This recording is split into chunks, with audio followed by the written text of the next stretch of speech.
I don't even remember the name of the town I was heading toward. It was one of those work trips that just popped up on the schedule, and you take it without asking too many questions because you need the paycheck. The assignment was simple enough. Survey a stretch of woodland in the northern range near a cluster of abandoned mining settlements. Nothing unusual, except for the route the GPS took me through. The further north I drove, the quieter it got. The radio lost its signal before noon.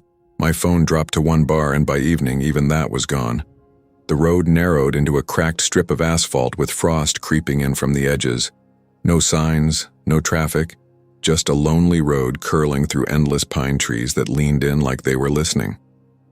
At around 6, fog rolled in. The kind that doesn't move. It just hangs, thick and pale, swallowing the world whole. I slowed down to a crawl, headlights slicing through gray nothingness. Then I saw it. A weathered green sign half swallowed by moss. Everfall. 3 miles. I checked my GPS again, but the map was blank. No towns, no roads, nothing but the blue dot of my car sitting on a digital void. For a moment I thought I'd taken a wrong turn, but I hadn't. There was a turnoff, a narrow dirt path that cut through the trees.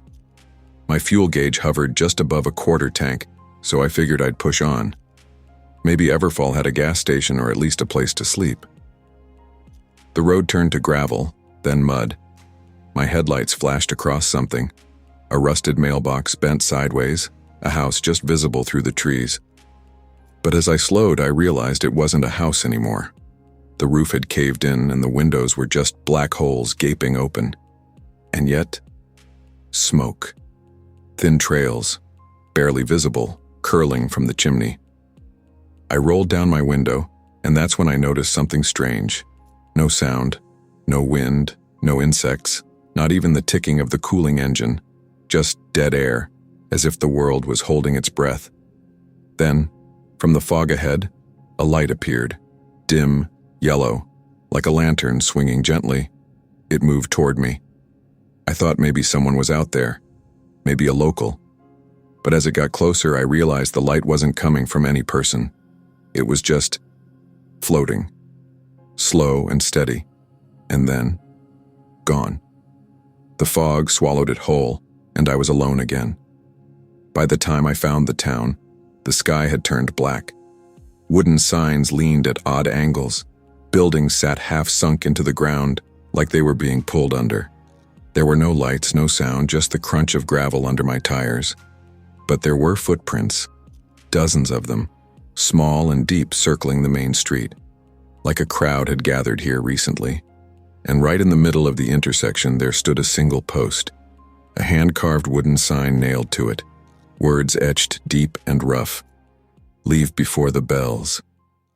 I should have turned around when I saw that sign. Every instinct told me to. But when you've been driving for hours through nowhere and your eyes are burning from exhaustion, reason starts to sound like a luxury. So I kept going. Everfall wasn't much of a town. A few sagging houses, a church, a main street barely wide enough for a single car. But at the far end, near the edge of the forest, I spotted a small inn. The sign out front had half the letters missing, but I could still make out what it once said: Everfall Rest. I parked outside, killed the engine, and for a second, I just sat there, listening.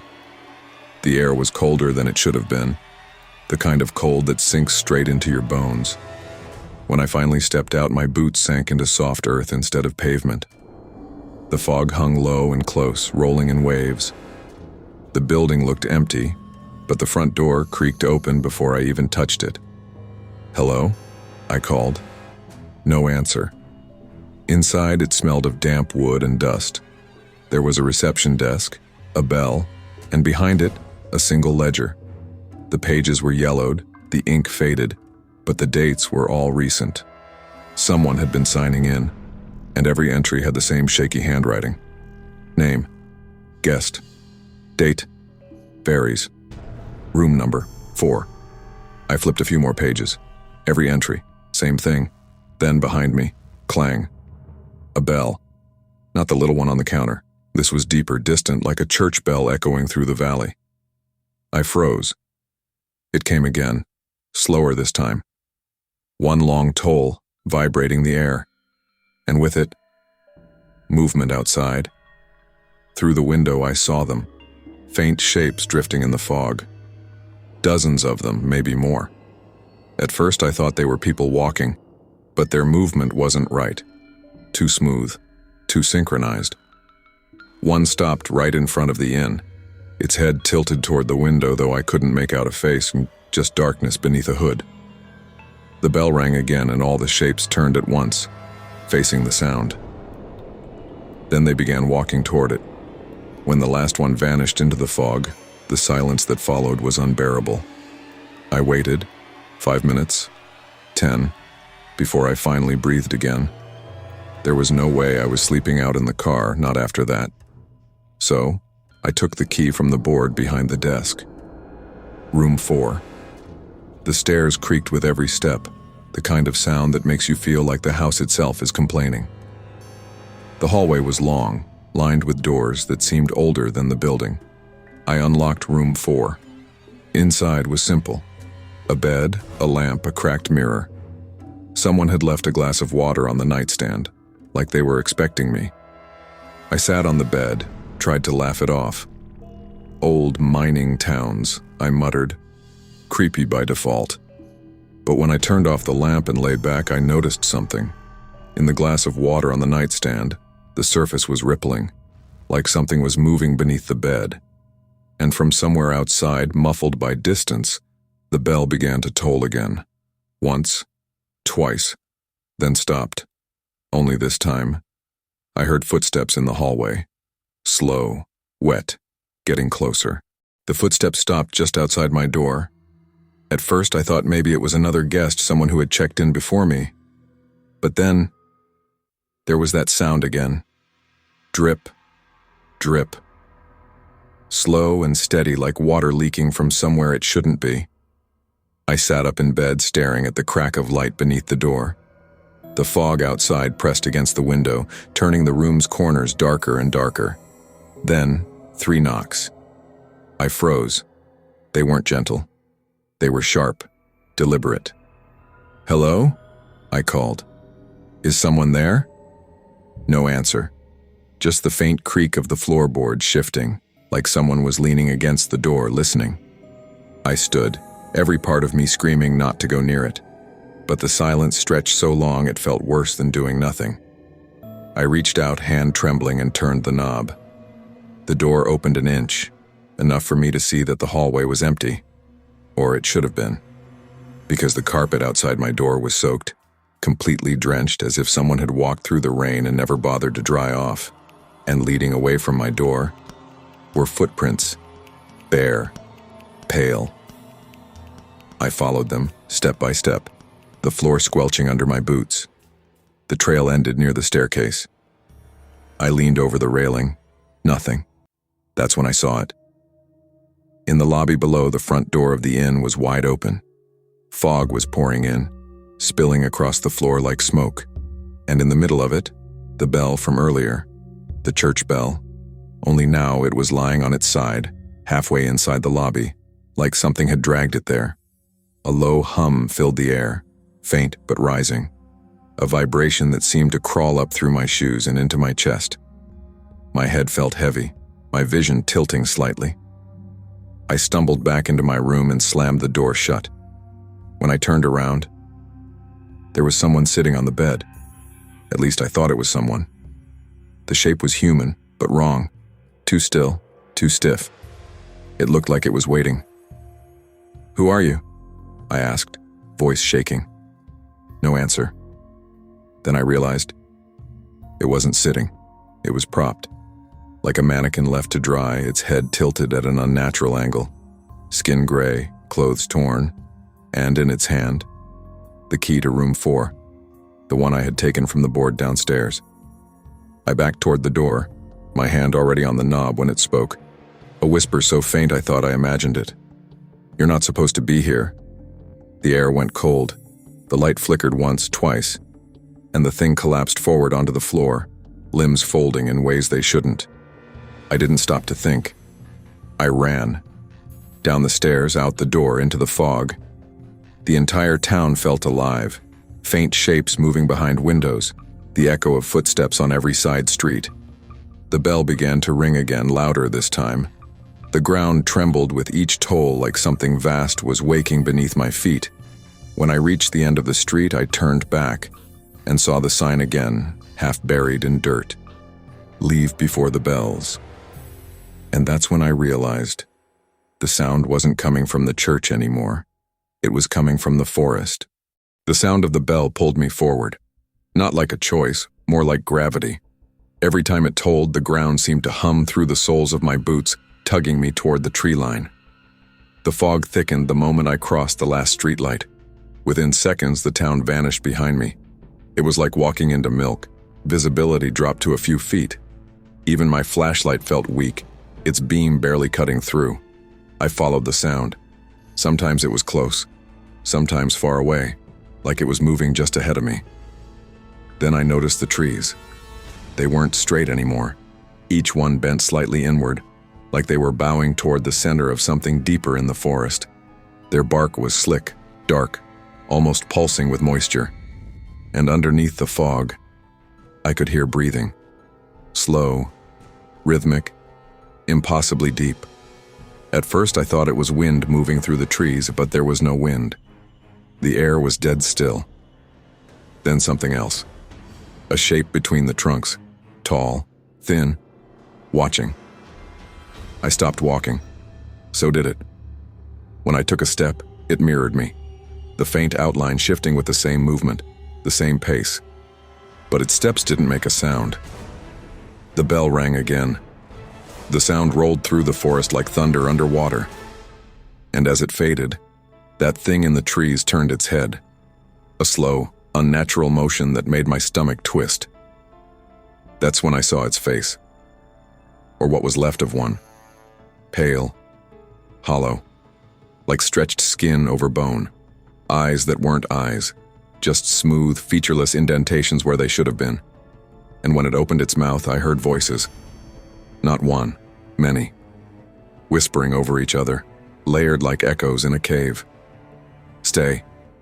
Don't leave. Everfall welcomes you. I ran. Branches clawed at my jacket, roots snagged my boots, but I didn't stop until I saw faint lights ahead. I thought maybe there was another part of the town or someone else trapped here. But what I found instead was a clearing, and in the center, a bell tower, or what remained of one. The wood was blackened, warped by fire, the bell half buried in mud. Around it stood dozens of figures, motionless, facing inward. They weren't standing on the ground. They were sinking into it, half submerged in the earth like the soil was swallowing them whole. Their faces were calm, peaceful even. Some had their eyes closed. Others were whispering. One turned its head toward me. It was the same face I'd seen back at the inn, and when the bell tolled again, all of them moved at once, mouths opening wide, the sound pouring out of them instead of their throats. I stumbled backward, fell hard, hit my head against a root. The last thing I saw before blacking out was the fog thickening, curling around me like hands. When I woke up, the fog was gone. At first I thought I'd dreamed everything, the bell, the forest, the faces. But then I realized I wasn't in the woods anymore. I was lying on a wooden floor in a sunlit room that looked like it hadn't been lived in for decades. Dust hung in the air like glitter. The boards creaked when I sat up. Outside the window, Everfall, but different. The streets were clean, the buildings upright and bright, paint unchipped, glass unbroken. There were people now, children laughing, men unloading wagons, a woman hanging laundry from a second-floor balcony. It was the same town, only alive. My head spun. I stumbled to the door and stepped outside. The air was warm, the sky clear. Birds sang in the trees. "Morning," someone said. An old man stood by a cart, smiling like he'd known me forever. "You new in town?" I think so," I stammered. What day is it?" He chuckled. "Doesn't much matter. Days don't count here." I didn't understand. None of it made sense. Everything looked wrong, too perfect, like a set built to trick you into feeling safe. Then, far off in the distance, a faint bell rang. Everyone froze. Every single person in the street turned toward the sound at once. The old man's smile faded. "Best get inside," he said quietly, "before it starts again." I followed him, or maybe I just didn't know what else to do. We entered a small cafe, though the smell of coffee was faint, like it was pretending to be there. The bell rang again, louder this time. The light outside dimmed. "Listen," I whispered. "What's happening?" He turned to me, his eyes glassy. "You heard the warning, didn't you? Leave before the bells." I nodded slowly. "They ring to remind us," he said, "that we didn't." Before I could ask what he meant, the bell rang a third time. The windows went dark, like black paint spreading across the glass. The people outside weren't moving anymore. They were standing still, staring upward. I took a step back. The air turned heavy, pressing against my chest. And then the old man's skin began to gray, slowly, like frost crawling over him. His mouth moved, but the words came out distorted, overlapping, echoing in the same strange harmony I'd heard in the forest. "You shouldn't have stayed." I ran outside. The streets were empty now. The buildings around me began to sag, their color draining away. The sun dimmed to a sickly haze, and fog started to roll back in, creeping up from the edges of town. I knew then. This was the same Everfall, only caught in another moment. Another loop. The bell tolled again, low and endless, shaking the ground beneath my feet. And through the mist ahead, the church reappeared. But this time, the bell tower wasn't broken. It was whole, and the door stood open. The closer I got to the church, the quieter everything became. Even the wind had stopped. The air felt thick, like the world was holding its breath. The church looked brand new, untouched by decay. The glass windows gleamed, the doors stood open, and faint candlelight flickered from within. Inside, rows of wooden pews stretched into the shadows. Every seat was filled, but none of them moved. Men, women, children, all sitting in perfect silence, heads bowed, faces hidden by a thin layer of gray ash. Some still clutched prayer books turned to pages that had crumbled into dust. I took a step down the aisle. The wooden floor moaned beneath my boots. No one looked up. At the far end of the church stood the bell rope, thick, frayed, and impossibly long. It stretched up into the darkness of the tower, swaying ever so slightly, as if something above was breathing. I called out. No one answered.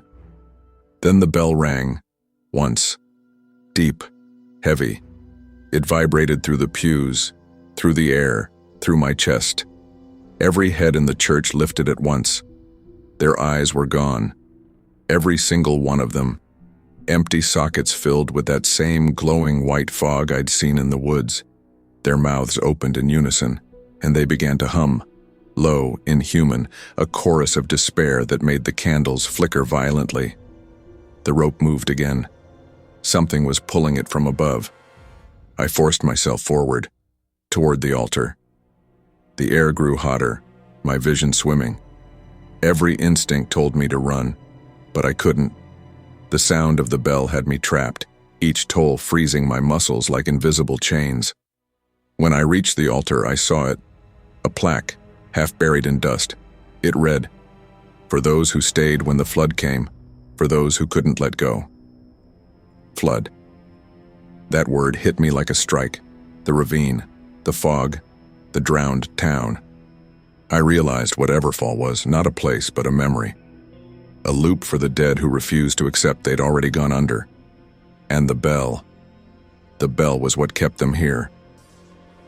I looked up at the rope, still trembling. If I could stop it, maybe I could break the cycle. I grabbed it. The world shattered. Images poured into my head. People screaming as water rushed through the streets, hands pounding on windows, bells ringing frantically as the church filled with floodwater. And above it all, A figure standing at the tower window, watching the town drown, not in fear, but in duty. The bellkeeper, the last survivor, and in the reflection of the tower glass, I saw him, me. I stumbled backward, clutching the rope as the flood visions tore through me. Water, ne screams, while the tower shaking. My own voice shouting orders to ring the bell faster, faster, as if that could stop the tide from swallowing the town. Then silence, and the sound of dripping water. When I opened my eyes, I wasn't in the church anymore. I was standing in the belfry, the top of the tower. The great bronze bell loomed above me, its surface tarnished black, streaked with runes that shimmered faintly like veins of fire. Below, the valley was gone. No fog, no trees, just endless black water rippling under a blood-colored sky. And in that reflection, the town of Everfall still stood, inverted and glowing, like a ghost suspended beneath the surface. I looked down at my hands. They weren't mine. Old, wrinkled, burned by rope scars. The bellkeeper's hands. The rope began to twitch again, as if someone else below was pulling. But I was the only one here. Then a whisper, close, right behind me. Not yet. They're not ready. I turned, and there he was, or rather I was. The same face, the same voice, just wrong. Eyes hollow and shining white. You came back, he said, smiling faintly. You always do. What is this? I managed. What the hell is Everfall? He stepped closer, the floorboards groaning beneath him. Everfall is what happens when a promise keeps ringing long after the world has forgotten who made it. He pointed at the rope. Every time you pull, it starts again. You think you can save them, but you're the one holding them here. I looked at the town below. The drowned streets, the frozen silhouettes behind fogged windows, all staring upward toward the sound of the bell. You did this, he said. You refused to let go. You rang the warning bell until the flood took you too. And now, every soul who heard it follows you here. My throat went dry. He reached out and placed a hand on my shoulder. You can stop it, but you have to let them drown. The rope trembled violently now, the tower shaking, the bell's voice rumbling like thunder. Do it, he whispered. One last toll. I took the rope, my heart hammering. As I pulled, the sound exploded through the air, deafening, final, like the world itself splitting open. The flood below began to churn, rising, swallowing the town, the streets, the lights. The white-eyed faces in the pews screamed silently before vanishing into the black. The reflection faded, the sky cleared, and the bell fell silent. When I opened my eyes, I was back on the road. The fog was gone. The sign for Everfall lay rusted and half buried in dirt. I turned the key in my truck. It started on the first try. As I drove off, I glanced once in the rearview mirror. The horizon behind me shimmered faintly like sunlight glinting on water, and for a moment I could have sworn I heard it. One last toll echoing from somewhere deep below the earth. The end.